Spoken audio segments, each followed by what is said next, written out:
Hi, classmates! Isa ka bang aspiring freelancer pero di ka pa rin nakakapili ng niche or area of specialization?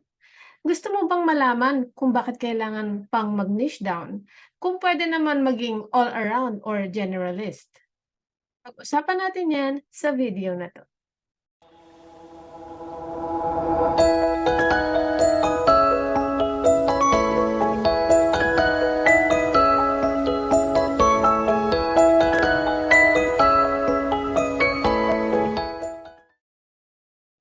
Narinig mo na ba yung phrase na Jack of all trades, master of none?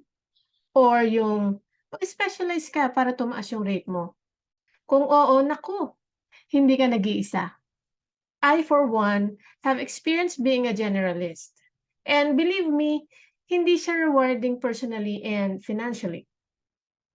In this video, pag-uusapan natin ang importance ng pag-niche down and paano nga ba ito gawin kung nagsisimula ka pa lang and hindi ka pa talaga experience sa industry kung nasan ka ngayon. But before that, let's define what a niche is. Your niche is your specialty. It's the industry and type of area you want to focus on as a freelancer. In other words, you no longer do everything for everyone and provide a specific service to a specific market. So, in short, ito yung magiging focus ng freelancing business mo. Doon ka magko-concentrate and magpapaka-expert. Pero bakit nga ba importante ang pagpili ng isang niche lang? Bakit mo nga ba kailangan mag-focus sa isang area of specialization? This is because it has valuable benefits. First, you can set premium rates. By premium rates, ito yung makaka-earn ka ng 6-digit salary per month. Second, you can get clients quicker. Madalas kasi yung mga client, ang hinahanap nila, yung mga nag-specialize sa mga service na kailangan nila. Gusto nila yung mga expert na hindi na nila kailangan mag-train or mag-guide ng maraming oras para lang makumpleto yung project or yung task at hand. Then you will enjoy your job more since naka-focus ka lang sa isang area of specialization and most likely you are doing what you're passionate about, hindi ka natatama rin na mag-work araw-araw just like sa mga office setting. Fourth, it will inspire you to do better and become an expert. Since maganda nga ang compensation ng mga expert or yung mga nag-specialize sa mga niches, nakaka-inspire talaga mag-work because alam naman nating lahat na ang main motivation natin is salary. So if you have better salary, you will be inspired to do better and mas i-aim mo na maging expert sa field na napili mo. And then lastly, hindi na natin kailangan mag-hop from one role to another. Ako mismo, na-experience ko na paiba-iba yung mga projects na nakukuha ko.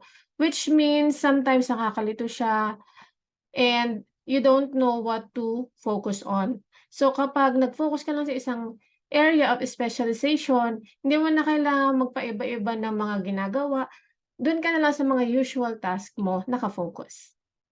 So now nalaman na natin ang mga benefits ng pag-niche down, alamin naman natin kung ano-ano ang mga niches na pwede mong pagpilian.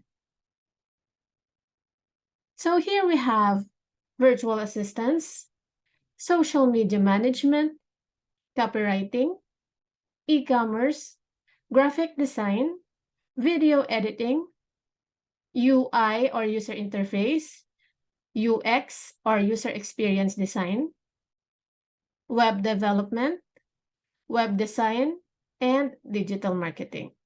By the way mga class, hindi lang ito yung mga available na niches ngayon ha. Marami pa yan, so kung i-explore nyo yung freelancing platforms like Upwork and onlinejobs.ph, mas marami kayong makikita na niches available doon.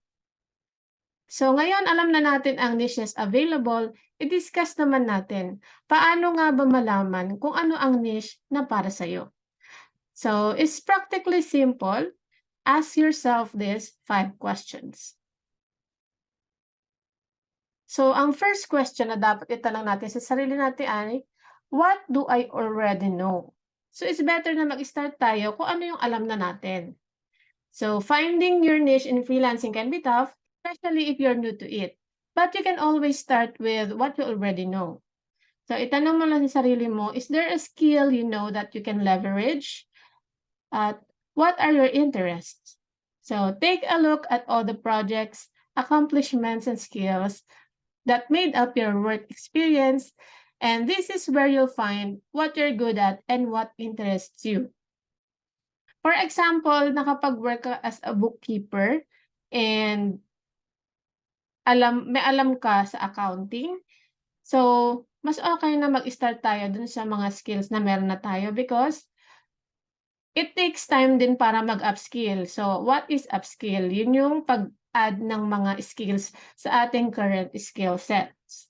So, dahil it usually takes time, hindi tayo makakapag-start agad kung unahin natin yung pag-upskill and kung kailangan mo na ng job. However, kung meron ka namang extra time para mag-upskill, then you're free to do so. However, kung gusto mo na talaga makapag-apply sa mga freelancing platforms, it's best na mag-start ka kung ano yung existing skill mo.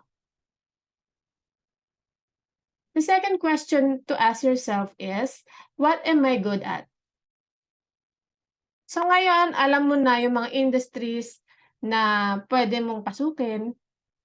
Ngayon naman, kailangan nating mamili ng isang service. So ask yourself, what is it that you can already do?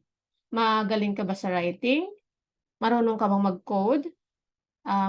Marunong ka ba ng graphic design?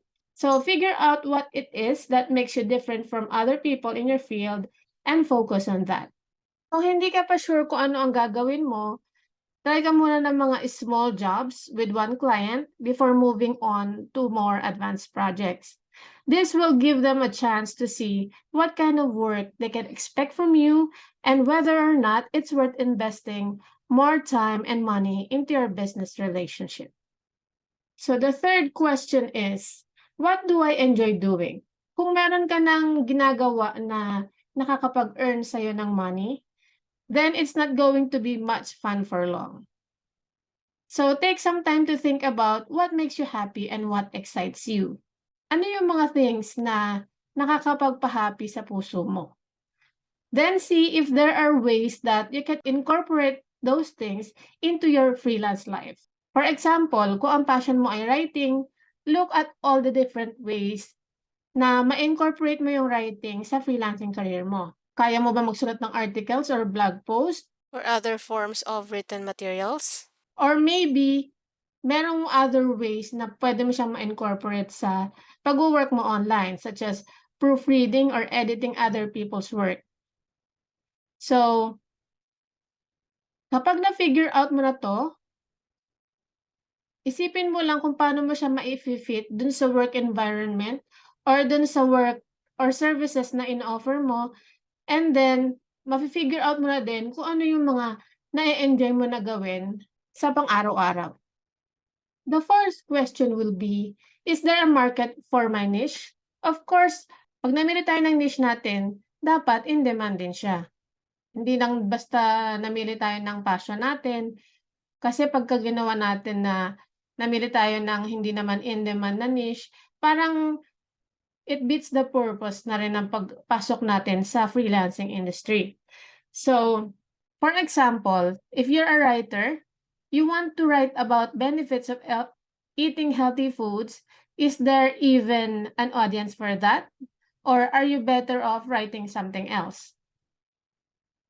So make sure that there is a demand for the types of services you want to offer, and then look into how much those services cost. Ang good idea na gawin natin dito is go to freelancing platforms to see what clients are looking for at the moment. So the final question to ask yourself is, can I learn more about it? So usually, alam naman natin na ang internet ay napakalawak and there are a lot of resources that we can use para mas matuto dun sa niche na gusto natin. So hanap ka lang ng books, blogs, and courses that you can access para mas matuto ka pa dun sa niche na napili mo.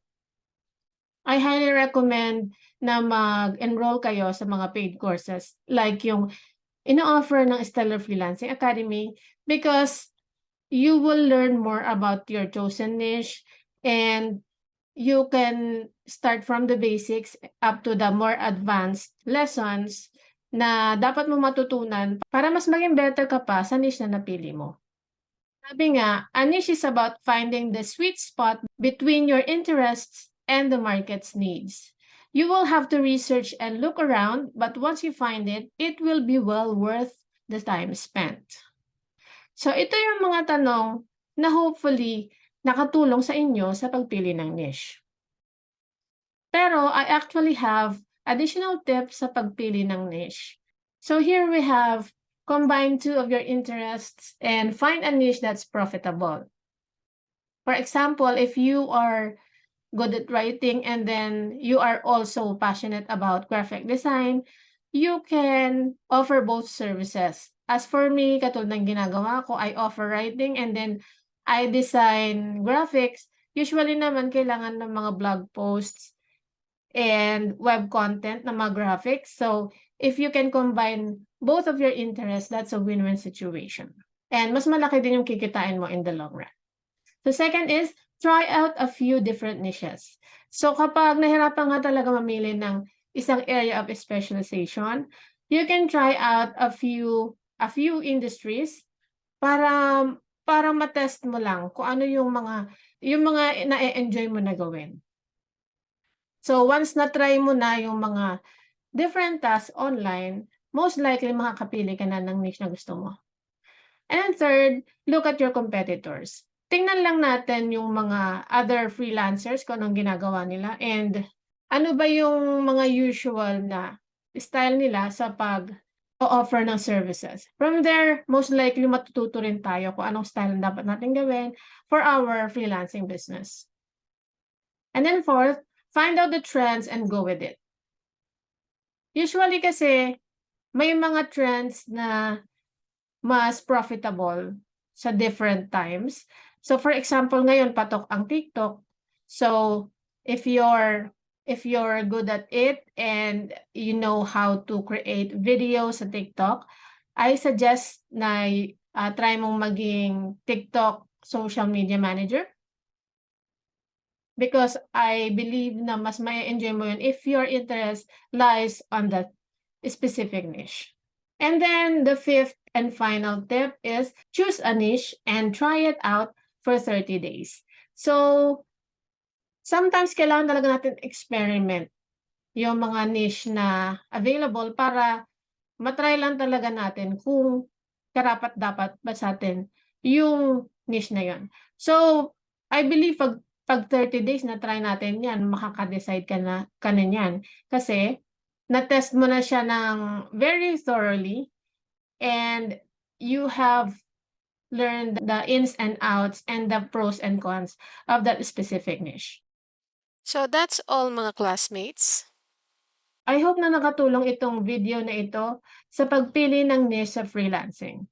Kung nakatulong, please give this video a like and consider subscribing na din para updated ka sa freelancing tips na ina-upload namin every week. If you have questions, please feel free to comment down below and we will answer them immediately. Thanks for watching and see you next time. Happy freelancing!